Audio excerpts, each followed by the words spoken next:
purpose of justice for me.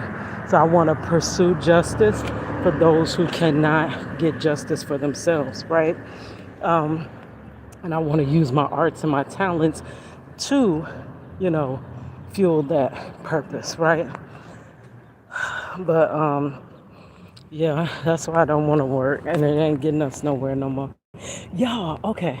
I did record it, but I recorded on my tablet, and the tablet is so low. The speaker is so low that you couldn't hear me. You know how people say, sing so low. Can you sing so low? So low that I can't hear you, girl. My tablet is so low, you couldn't even hear that video. But that day was so crazy. I spent 4 hours looking for my keys that had fell on the side of the bed. I was so annoyed, but I know it'd be the devil that is in attack of my time, because if he takes my time, then I can't serve my purpose. That's what it is. So I just prayed and asked God to recoup that day, because I was so mad that day. But I had recorded, like, do anybody but myself realize, okay, back in the 60s, let's say pre the 60s, right?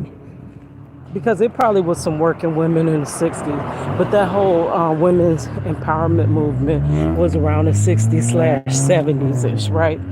So let's say pre to the 60s, girl, that households were making it off of one income, and it usually was the father that was going to work or whatever, right? But we ain't got our fathers now, because they done strategically stripped them up out the household, right? My husband that was in the household, they strategically took him out the household, and put me to work so that my child could have no parent, right? And that's a girl, put a pin in that, because you know that was the whole tactic, right? But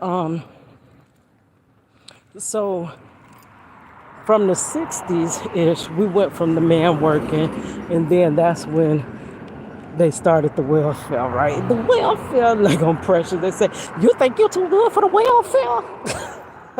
But that system came, which was supposed to be basically a hand up, and it became something else. But this ain't that story. But y'all know that role that it played in the communities. Now, I ain't down to nobody that has to take welfares and such, because y'all know how I feel. I feel like that's my own money. I've worked since I was 17 years old. Y'all taking that out of my check and you just put it back in my pocket. That's my money. Girl, I worked for it. It's like, it's my money and I want it now. I forgot what slogan that was. But yeah, that's my money, girl. But to just stay there and not work, that's the thing. It limits you. It gives you a ceiling, because if you rise up too much, then you can get cut off. So it creates a invisible ceiling in your life where you don't rise above, because you don't want to get cut off, because there's no mid ground, right? In that system, it's no working yourself up out of that system. You're either in it or you out of it. And then when you're out of it and you're just above the tick mark, how you gonna make it? You can't, right? So people revert back to just stand within that ceiling limit. And oh, y'all, Irv Gotti's brother said something. This is kind of a side note, but silly, made me think of it. He was like, my ceiling should be my child's floor. And with me, I got 2 generations. So my ceiling, my highest point, should be my daughter's floor, her starting point.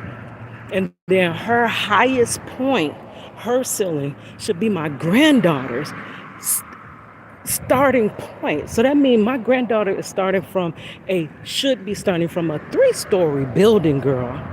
But too often in our communities, wealth is built over generations. So if you want to know why our communities don't have wealth, is because each generation, if they are able to build wealth, if they're able to do a little bit more than just survive, then they only make it to a certain point, and then it's like the building is demolished and cut down to the ground, and the next generation starts building from ground level, right? we don't get those stories high of generation. Generation is built over wealth. I need to be leaving something for my next generation. My next generation needs to be leaving something and building ourselves over time. But strategically, that's being broken down to, girl, I could tell you how, but that's not this video.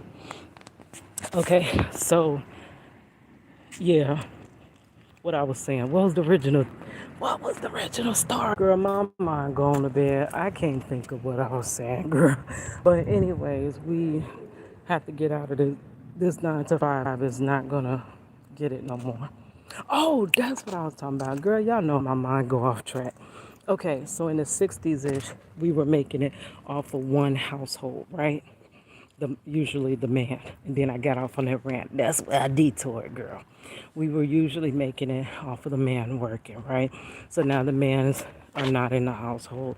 We also have these parallel parenting where the household is split, which I'm not condemning nobody that's living that situation. We all live in these situations, but this was strategically done by a greater, force that wanted this situation to be the norm, right? So then come the 70s, 80s. Let's get to that. Now the women's are working, right? And woman and father, mother and father are working. The two household working. So you are making it. Some were like middle class depleting. I think that was the original goal to get that middle class. But girl, that's just me. That's just me and my mood conspiracies, girl. But two household working now in the 70s to the 80s, right? And they still could make it. They still could hardly, they could still pay bills. You had the did what's her name work? I was about to say Good Times. No, she stayed home. She had a job once, but that was still the 70s, right? But then it went into a household being able to stay afloat off of two incomes, right? To the 70s to 80s. That's when my parents worked. I'm growing up from the 80s to 90s, right? So let's go on and throw in 90s there, the early 90s. You can make it off of two households. You still can live comfortably. You work one job. Usually jobs didn't have these little flexible schedules, which means work any darn time. Like you on call, like you had a beeper like back in the day, girl. That's what that flexible schedule means. But you worked normal hours. They had 3 shifts. You could choose. You either be the morning shift, you be the closing shift. Sometimes they had a little overnight shift, girl, that would have been 4. And then you had the mid shift.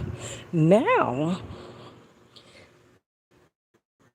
and I say towards the end of the 90s, it became where if you wanted extra little money, you get your little extra part-time job. But everybody didn't have to, you already had two, or if you were a single person, you could work a full-time job and a part-time job, and you could still make it happen, right? But then it got to where you really, in this day and age, you really need 2 jobs per person. Each person, honestly, really needs 2 jobs. You still need the two income household, but now that, it is so common to not have a full unit household, you basically have to give like roommates or something, but each roommate needs to have about 2 jobs, which means, and you still are barely going to make it. So if you want it more, if you want it over that poverty line, then what? You got to get 3 jobs? Who got time to work 3 jobs? Not your girl. So, in this manner, what are our children? We might as well go and give our children the employee ID number. Princess, my granddaughter needs to start working next year. Like literally, we need to start putting her to work next year. Because other than that, how is she ever gonna be ahead? You know? But I don't know, that's just my 2 cents.